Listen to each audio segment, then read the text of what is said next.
Hello students, in this session we are going to learn about ecosystems. Now ecosystems, especially this particular unit, is going to be mainly important for your prelims examination because there are many new terms that I will introduce in this session. There are many new concepts that you will come across and we'll learn many new things. How exactly is the organization of the living beings in the entire world that we know of. Plus we will see how the transfer of energy or transfer of matter happens in a given ecosystem. Then we will move on to what is habitat, what is niche, how are the interactions between different populations of species happening. So all these concepts we will learn here. So please be mindful of the fact that this particular chapter is specifically important from prelims point of view more than mains point of view.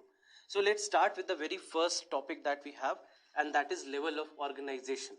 So before we come to what is ecosystem, what are the different areas of ecosystem, first of all we need to define what are the various levels of organization. So what you all know is that the very basic building block of any matter is an atom, right? So everything builds up from here. From atoms you have molecules, from there you have a cell, then you have an organism, you have population of organisms, then you have a community, then you have an ecosystem, you have a biome, and then you have a biosphere. So this is how the arrangement happens for the living beings. So the scientific study of different levels of organization helps us to gain an insight into the complexity of the structure and functioning of the living beings. So every organism on the earth, from the very small organisms to the largest ones, follows this establishment. And that's why this topic is of very importance if you want to move ahead with the chapter and understand how exactly the things are arranged in an ecosystem. So for the environmentalists as well, this is a very important field of study, right? So let's begin with the very first level of organization. So up to this level we'll not discuss in detail because that is not related to this particular part of syllabus.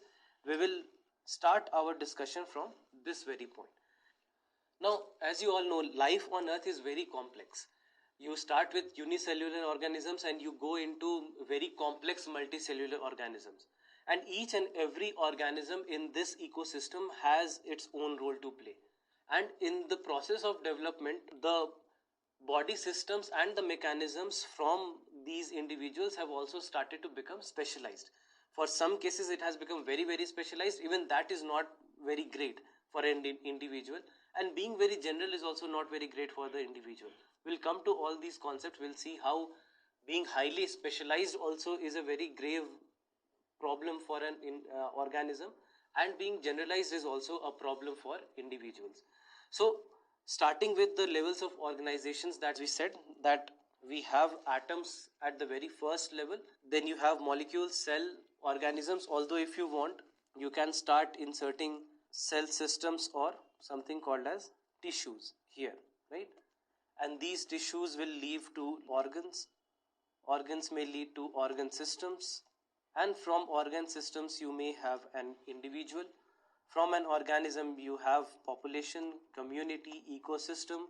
Here you can insert one more called biome, and then finally we have the biosphere. So first of all, starting with the very first one, that is an atom. What is an atom? So as you know, it is the very basic and fundamental unit of matter which is indestructible. Now although we know that even an atom has a negatively charged electron and a positively charged proton, and an atom has a nucleus which has protons and neutrons, and then you have all these cells which have electrons, right?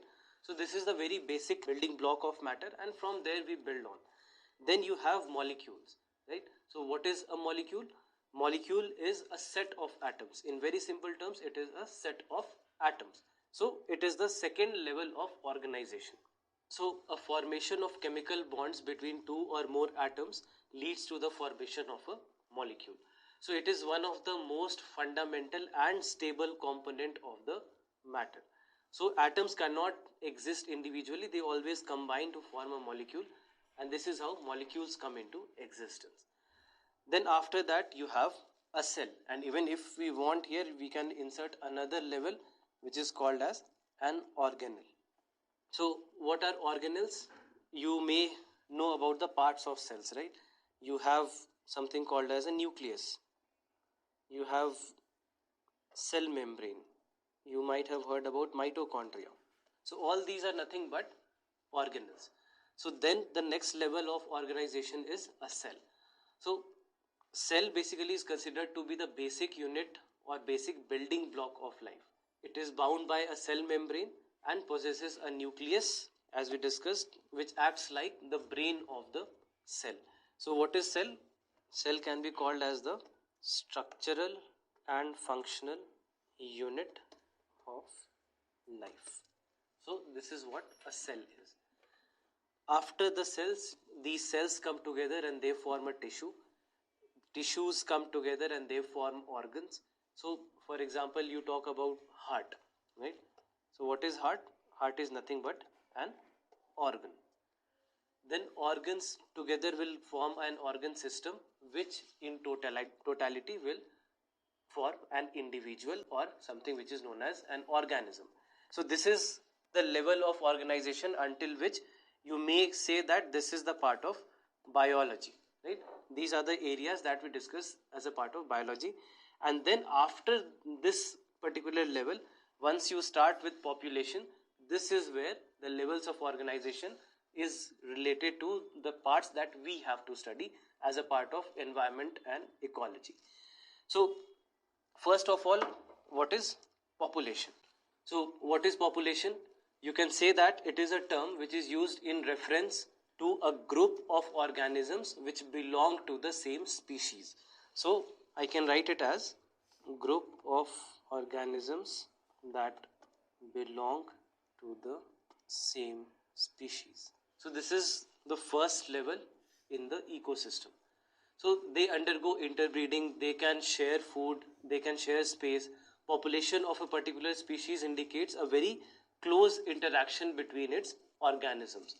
Then after population, the next one that we have is a community. So what is community? So if there are two or more populations that come together, they would form a community. So in simple terms, it is group of populations. So it can be characterized by interactions that take place between the constituent populations of different species. So if you go back to the diagram, so here you see this is a population of deer. Now when I talk about a community, in community you have a population of deer, you see a population of rhinos, you see a population of other animals. So 4 or 5 or let's say many other organisms can come together, or populations of organisms can come together and they will form a community. So this is the next level of organization. From there, the next one that we move on to is an ecosystem. So what exactly is ecosystem? When we move up this ladder, the level of complexity also starts to increase. So if I have to define ecosystem, but very first thing that you need to understand here is that when we discuss an individual and all the levels which are below an individual, these are the levels where everything is very well defined. What is a cell, what is a tissue, what is an organ? You have a very clear cut definition to all of them. But when we talk about an ecosystem or a community, there is not much of a difference between a community and an ecosystem. Because yes, I would say that group of ecosystems will form a biome, but depending on what is the size of a given community or a size of an ecosystem, the definition of ecosystem or biome will also change. Whether you will call it a biome or you will call it an ecosystem will become, let's say, ambiguous. It will not be as well defined as it would be the levels that you have below an organism, because a single area is being shared by many organisms at a micro level and at a macro level. You can talk of just a leaf, and a leaf can become an ecosystem if there are many communities of small organisms, microorganisms or insects which are living on that leaf. But now if I take a group of these leaves, this becomes a larger ecosystem for me. But if I talk about an entire forest, there also an interaction is happening between the environment and the living beings of that environment. So it can also be called as an ecosystem. So size of an ecosystem will vary a lot, from a very small size to a very large extent. Entire earth can be called as an ecosystem. So that's why the level of organizations that we have after an individual, that is very blurred. So although I have a definition for each and every one of them, something which you can use officially if you get a question at all, but the things become ambiguous, and this is also something that you should remember. So what is an ecosystem? Ecosystem can be defined as an area or an environment where one or more communities can thrive and flourish together. An area or environment where one or more communities can thrive together. Okay, so this will be called as an ecosystem. So just remember this part, that here this is a keyword. We are talking about one or more. We are not talking about two or more. So an ecosystem need not have two communities or more than two communities. Even if there is a one single community, even that can be called as an ecosystem. So ecosystem can be said to be a place that provides space for different communities. So that's why the populations of many species can together live in a particular ecosystem. And that's why if I have to give you an example of ecosystem, you can say that desert is an ecosystem. Okay. Then you can say that a grassland is an ecosystem. You can say that a rainforest is an ecosystem. So these all can be taken as an example of ecosystem. The next level that you have is a biome. So something which is very similar to an ecosystem. The only difference is the condition, the set of conditions that you have. So the classification of this level is carried out on the basis of certain criteria. For example, environmental conditions in which the constituent organisms are living. Apart from that, the structure of plants is an important criteria. Also, you can talk about what do we mean by structure of plant, whether it is a shrub, whether it is a herb, whether it is a tree. So all these things also matter. And then after that, the last level of organization that we have is a biosphere. So what is biosphere? You can define it as an area or a zone where entire life on earth exists. So all the water bodies, all the land, all the air, along with all the levels that we are talking about, whether population, community, ecosystem, etc., together will constitute the biosphere. So it is a mix of all the life forms that exist on the earth, right from the very microscopic organisms up to the largest animals like elephants or blue whales. So everything is a part of biosphere. So these levels of organizations provide us a systematic structure and function of different components of organization of life forms. So the biological, or precisely saying the living entities of our planet, constitute a very complex and sophisticated system. And if we have to try and understand and break down each and every part of life that we have, we need to understand that this is how organization happens. And that's why you see that all these organization that we are talking about, these are different forms in which you study biology, right? You'll see that you talk about the tissues, the cells, the organ systems, everything there. So that is the level of organization. And then after that, in environment, we discuss this level of organization starting from the population. So let's begin with the first topic that we have. The major discussions that we will do will be in and around ecosystem. And why ecosystem? Because an ecosystem has the properties of a community, the properties of a population, of an organism, as well as, even if you talk about a biosphere, biosphere is nothing but an ecosystem in itself. So that's why every discussion that we do, we will be doing under the heading of ecosystems. So first of all, let's try to define what is an ecosystem. So the living community of plants and animals in any area, together with the non-living components of the environment, such as soil, air and water, constitute the ecosystem. So what does ecosystem has? Try to understand this particular definition. We are talking about the living community, that is the living beings, along with their environment or their surrounding. So the living things as well as the non-living things, both together constitute the ecosystem. That's why we are talking about soil, air or water, which are not living but an essential part of the entire ecosystem. So that's why ecosystem consists of these two components. Now, the next thing that you should know here are some of the examples of ecosystem. So when we say an example of ecosystem, you can either take a terrestrial example or you can take an aquatic example. So if I take a terrestrial example, you can take example of something very as simple as a tree. Now, if you talk about a tree, you have one living component, which are the leaves or the tree itself, you can say. On the leaves, you might have some insects. On the branches of the trees, you would have birds. You have the roots here. There will be organisms or microorganisms which will be living on the roots. Now, apart from that, you have air, correct? You have soil. You are getting the nutrients from here. The tree is getting the nutrients from the soil, as well as you can talk about water as well. So nutrients and water it's getting from the soil. The soil itself is another non-living component. So this entire tree is basically nothing but an ecosystem, right? With its living parts and the non-living parts. Similarly, if we go underwater, the same thing you will have there as well. You would have, if I talk about let's say you have a pond. So in the pond, you have the fish, correct? You have the phytoplanktons. Then at the bottom of this pond, you would have the soil here as well. You have water, which is the non-living component.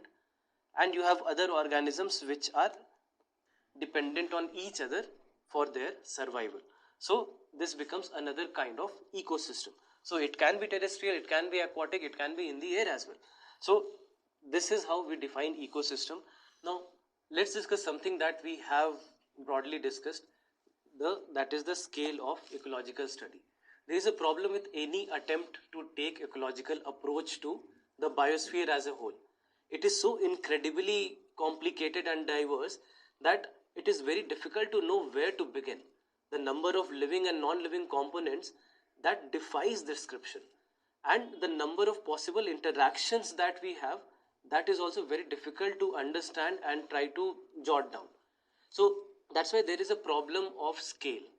Do we start with a weather pattern that covers the entire globe, or do we take a very small part of an area and do our studies there? Apart from that, examining the impact of human settlements, whether you talk about a desert, a rainforest, anywhere. So one approach that we generally take is to break down the entire biosphere into very small manageable parts. So we can then study these small chunks at a scale and level, so that we can start studying this particular scale or area as much detail as possible, something that suits our purpose. This scale or this approach, something which is also called as reductionism, where we are breaking down the entire biosphere or ecosystem into smaller parts, and then we are studying each and every individual part. It basically involves reducing the complex things into a set of collection of things or parts which are simple. We can then take what we learn about and how the things work in smaller parts and then use them to try and understand the system as a whole. So an ecosystem, that is ecological system in other words, can be said to be a collection of things and the environment in which these things live. The size and the boundaries of ecosystem, the bits that have to be studied, the interactions that have to be investigated, are all determined by what we want to know. So an ecosystem can be very large, we can talk about an entire rainforest, or it can be very small, as we took an example of a pond. And a large ecosystem can often be broken down into smaller number of ecosystems. For example, a rainforest can be taken as an individual tree, just as we discussed as terrestrial ecosystem. So the important thing is that the ecosystems are produced by living organisms which are interacting with one another and are interacting with its physical environment. So that's why if I talk about the most important factors which are there in an ecosystem, is first a living organism, second an environment, and third, a source of energy to make the whole system work. So what are the most important factors? One, the living component. So what are the living components? These are the plants, animals, etc. Then we have a non-living component. Here you can write down water, air, soil, climate, all these things. And then the third important factor is a source of energy which will make the entire system work. So these are the most important three things in an ecosystem. So if we talk about the source of energy, the most important source of energy anyway is the sun, which is carrying out each and every process here. So almost all the Earth's ecosystem, the ultimate source of energy is the sun itself. So what basically we are talking about are components of an ecosystem. So what are components? One set of components can be called as abiotic components, and the second set of components can be called as biotic components. So what is abiotic? Non-living components such as water, air, nutrients, rock, heat, solar energy, etc. And then the biotic components, that is the plants, the microbes, animals, etc.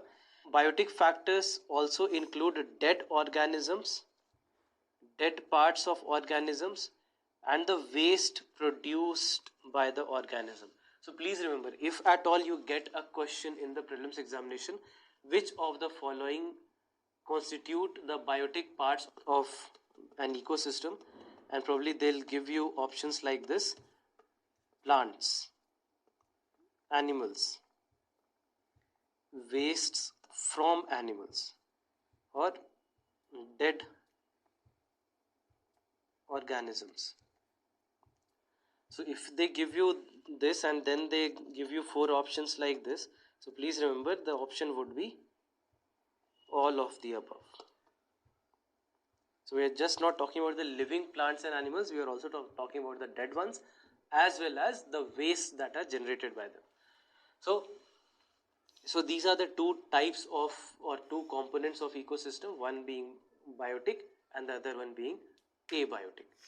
So if you look at this particular picture, you have oxygen, carbon dioxide, precipitation, all these things which are abiotic. And then apart from that, you have this rabbit, you have this fox, you have the tree, you have the decomposers. These are the biotic components. These are the biotic components.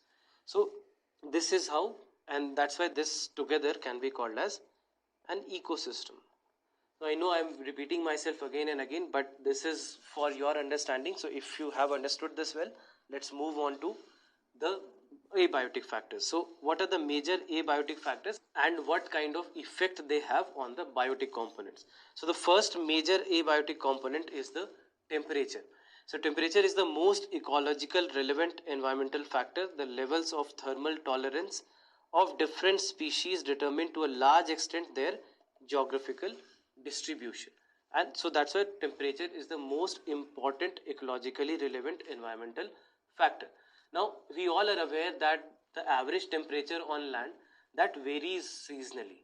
So it will decrease progressively from the equator towards the pole and from plains to the mountain tops. Correct? The range of temperatures, they start from sub-zero levels in polar areas to, if you come near the equator in the tropical regions, it can go up to 50 degrees Celsius. Now we all know that mango trees do not grow in the temperate countries like Canada or France, Germany, etc. It grows in the tropical regions in India, right? Then if I talk about, let's say, a penguin or a snow leopard, these would not be found in the tropical regions of India. They will not be found in, let's say, a state like Karnataka or a state like Tamil Nadu or in Maharashtra, etc. But although there are some organisms which can thrive in a very wide range of temperatures, and these kind of organisms are called as eurythermal. They are called as eurythermal. So these are the organisms which can thrive in a variety of temperatures. But the majority of the organisms, they are restricted to a very narrow range of temperatures. So that's why they are also called as stenothermal.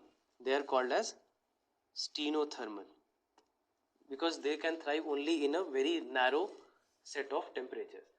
So that's why the levels of thermal tolerance of different species determine their geographical distribution. Now, we all know that in recent years, in the past 2 decades, there has been a growing concern about the gradually increasing average global temperatures. So all this is related to one major abiotic factor, that is temperature. Apart from temperature, the next one that we have is water. So the next to temperature, water is the most important factor influencing the life of organisms. Life on earth originated in water and it's unsustainable without water. Its availability is so limited in desert that only special adaptations can make it possible to live there. So that's why the productivity and distribution of plants is also very heavily dependent on water. Now, you may even think that the organisms which are living in oceans or lakes or rivers, they should not face any water related problems. But even that is not true. For aquatic organisms, the quality of water is also very, very important. What is quality? The composition of water, the chemical properties of water, the pH of water, all this is also important. The salt concentration, a major factor. For example, if you talk about, let's say, inland water, ponds, lakes, etc., the concentration of salt is less than even 5% in water. But if we go to sea, then it can rise to up to 30 to 35%. So the organisms which can thrive in such a high concentration of salt would live in seas, but the ones which cannot tolerate so much of salt would be living in inland water like pond, lakes, rivers, etc. So again, here also there would be some organisms which will be able to tolerate a wide range of salinity, and this would be again called as euryhaline organisms. And there would be other organisms which will be restricted to a very narrow range, and this will be called as stenohaline organisms. So there are many freshwater animals that cannot live for long in sea water, and vice versa will be true for the organisms which live in sea, because their requirements are completely different. Then the next major abiotic factor that we have is light. Now we all know that plants produce food through a process called as photosynthesis, a process which is only possible when sunlight is available as a source of energy, and that's why we can understand the importance of light for living organisms, especially for the autotrophs, or in simple words, the plants. Now it's not only for the plants that this light is important, even for the animals becomes a factor.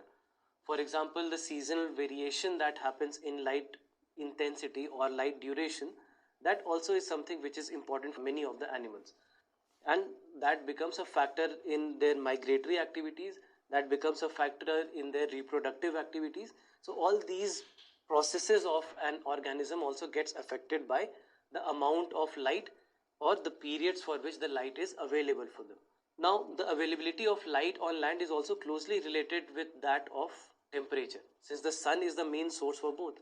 Now if we talk about the deep sea conditions, the environment there is very dark, and the inhabitants that are there, they are not aware of existence of the sun.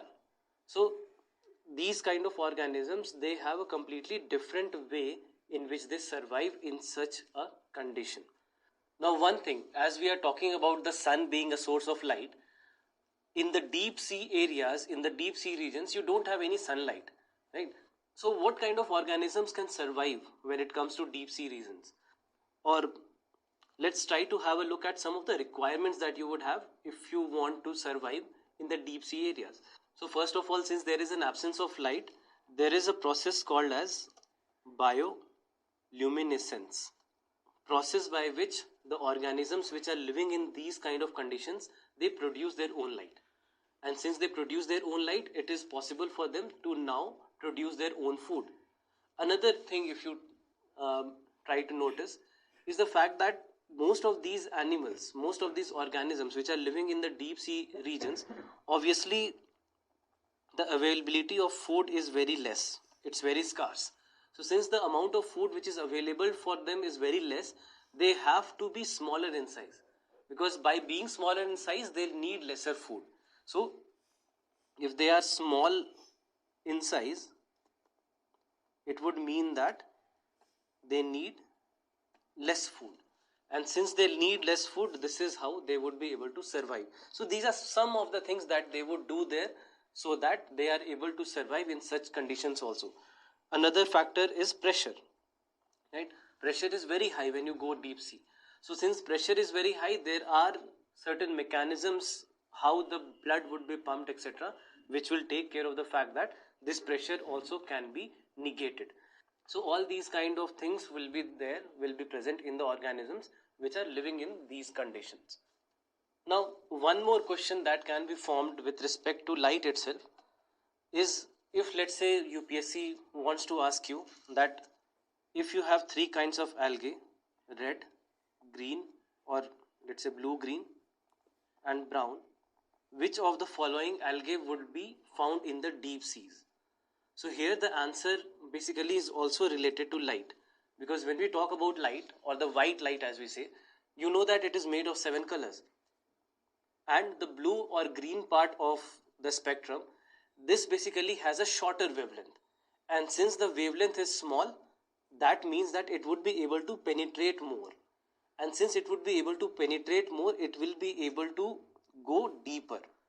Now there is a pigment in the red algae that we have. We have a pigment in the red algae which is called as phycoerythrin. Phycoerythrin.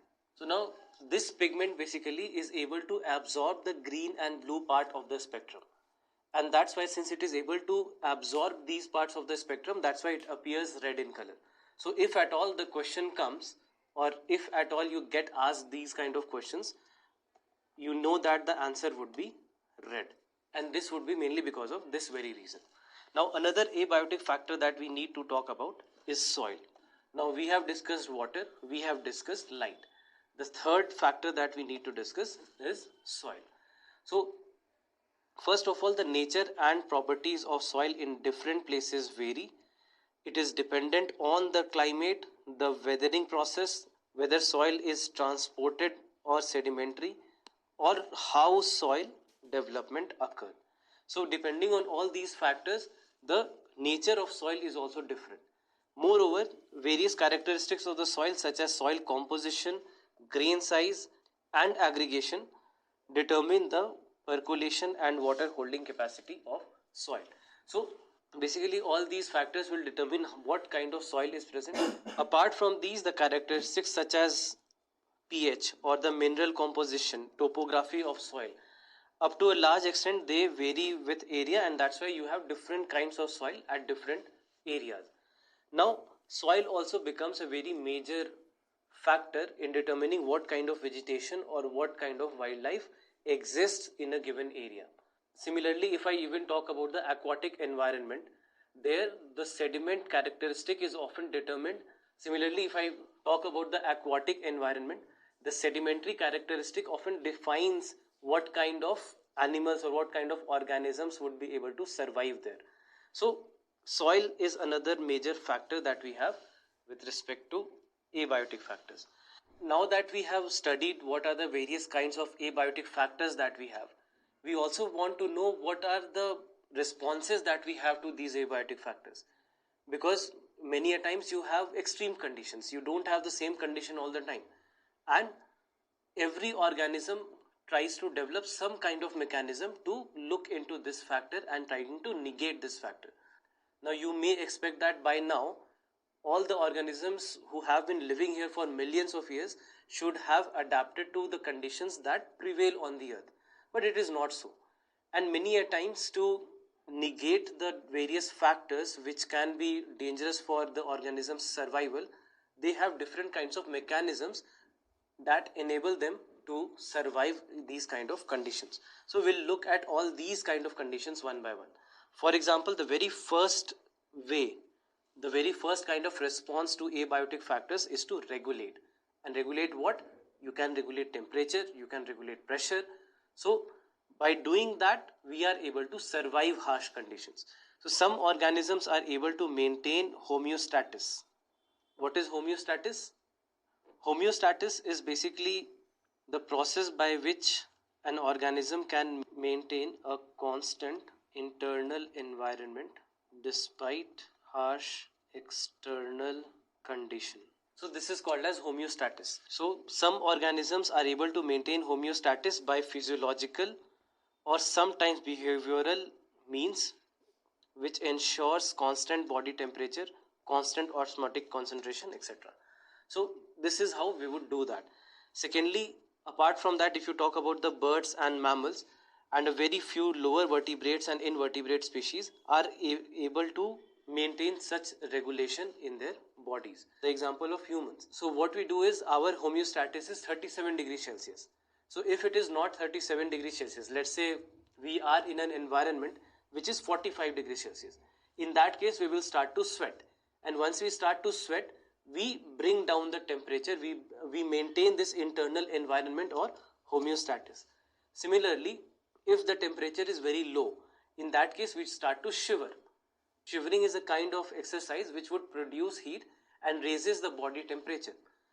Also, if you talk about the plants, plants do not have any such mechanism to maintain internal temperature. So that becomes very difficult for plants, and that's why plants are very specific to the geographic location where they are situated, and that's why there is not much of movement in them. Now the next kind of response that we have to abiotic factors is to conform. What does this mean? So 99% of animals and nearly all the plants cannot maintain a constant internal environment, or something that we discuss as homeostasis. So their body temperature changes with ambient temperature. Similarly, if you talk about underwater conditions in aquatic animals, the osmotic concentration of the body fluid changes with that of the ambient water osmotic concentration. These animals and plants are simply, that's why, conformers. So when you talk about the mammals, as we discussed for humans as well, that they are able to maintain a constant internal environment. It does happen in some of the vertebrates and some invertebrates as well, but mainly in mammals and birds this happens. So they are able to maintain a constant internal temperature or environment. Now this doesn't happen for all the plants and majority of other organisms, and that it doesn't happen and their body temperature or pressure etc changes according to external environment. They have to have a certain mechanism so that they do not rely completely on regulating something or regulating the environment. So if you take examples of these two organisms, one being a shrew and other being the hummingbird. Now why I have taken the example of these two animals is mainly because of the factor that these are very small, and since these are small, what happens is they have a large surface area as compared to their volume.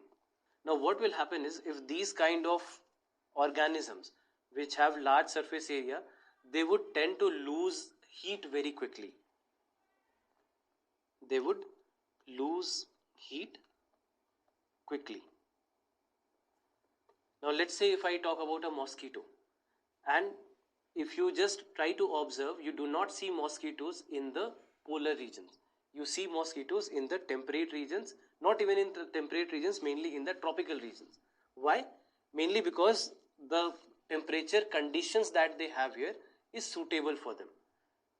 But if they go to the polar regions, this will come into picture, that they have a large surface area which is exposed, and they would tend to lose heat very quickly and they would die. So this species would not be able to survive in the polar regions. Just think about the kinds of organisms that you see in the polar regions. You talk about polar bears, which are very heavy. Why? Because they can regulate, and that's why they are able to survive in such conditions. Another condition why they are able to survive, we'll just discuss in the coming few slides. So these two are examples of the organisms or animals which are able to conform the environment and survive. Now one more question you may ask is, since there have been millions of years while all these animals and plants and organisms have survived and have evolved, why is there no regulation process in them? Why do only mammals and some birds or some vertebrates are able to regulate the temperature and conditions? Why not these kind of organisms? The fact here is that if you talk about thermoregulation or regulation of temperature, it is energetically a very expensive process for the organisms. So this particularly is true for small organisms like shrews or the hummingbird. So heat loss or heat gain is a function of the surface area, as we discussed, and since these have large surface areas with respect to their volume, they tend to lose more body heat than others would, and that's why it becomes very difficult for them to become regulators. So that's why they remain as conformers. So during the course of evolution, as some of the biologists have written, the fact is that maintaining a constant internal environment is taken into consideration. The cost and benefit of these things are taken into consideration, and depending on that only some organisms become regulators, some organisms become conformers. Then there is another set of organisms which are regulators until a point, but after that, if the conditions are stressful, in that case they would become conformers. So they would switch from one way of responding to abiotic factors to another way of responding to abiotic factors. Now that's why the next set of responses that we'll discuss is about the stressful condition. And if this condition is stressful, then in that case what exactly do these kind of organisms do? So first of such responses is to migrate. So the organism can move away temporarily from the stressful habitat to move to a more hospitable area and return when the stressful period is over. So one of the best example is this Siberian crane. What does Siberian crane do? As soon as the temperature or the conditions in Siberia is extreme, or when Siberia becomes extremely cold in the northern regions, then in that case Siberian crane comes to India, and once the conditions are again suitable for them, they go back to Siberia. So this is what happens with migration. Then apart from that, the next response is suspension or to suspend. In bacteria, fungi, in lower plants, what happens is various kinds of thick walled spores are formed which help them to survive unfavorable conditions. These germinate on availability of suitable environment again. So this is what happens in case of suspend. Then apart from that, you also might have heard of this term called as hibernation, right? So hibernation basically is a way for the animals to escape time when the conditions again are not favorable, and bears are very famous for this. Even you talk about lizards, you won't find lizards during winter time. Why? Because they hibernate at that point of time. So in animals, if the organism is unable to migrate, it might try to avoid stressful condition by escaping time or by hibernating. So the next topic that we need to look into is adaptation. What is adaptation? So until now we have discussed what kind of responses to abiotic factors all these organisms have. But while considering the various factors or various alternatives which are available to the organism for coping with extreme environment, we have seen that some are able to respond through some physiological changes or adjustments, or some kind of behavioral changes like migration or suspension. Now these responses are also actually their adaptation. So we can say that adaptation is any attribute of the organism that enables the organism to survive and reproduce in its habitat. So many of the adaptations have evolved over a long evolutionary time and basically are genetically fixed. So in the absence of an external source of water, you know that kangaroo rat in North American desert is capable of meeting all the water requirement through its internal fat oxidation, and it also has the ability to concentrate its urine so that minimal volume of water is used to excrete the products or remove the excretory products. Now many of the desert plants, you know that they have things like thorns, right?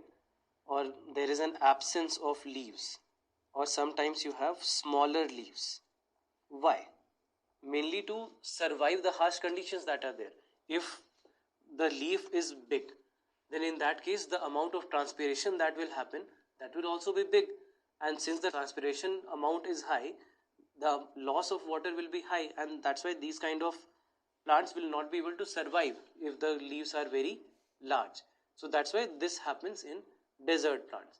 Also, many of the mammals which live in the polar regions, they have shorter limbs, or they have shorter ears, short ears or short limbs, so that they can minimize the amount of heat loss. This is something which is also called as Allen's rule.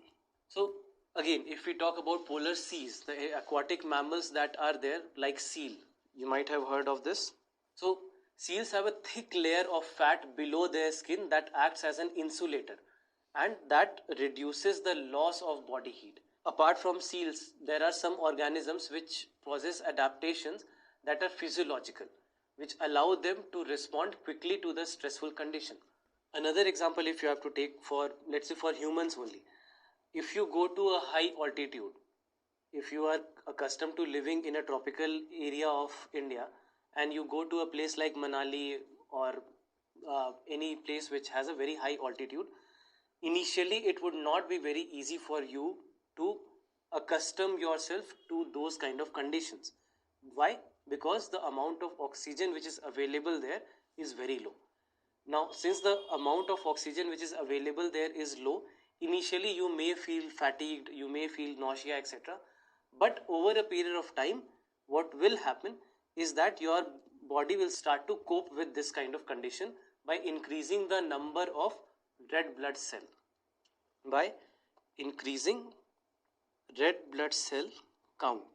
So they'll extend the red blood cell count or production, decreasing the binding capacity of hemoglobin, and that's why it will increase the breathing rate in you. So there are tribes which are living in high altitudes in Himalayas, but they don't face this problem that a person going from a tropical region to the Himalayas will face.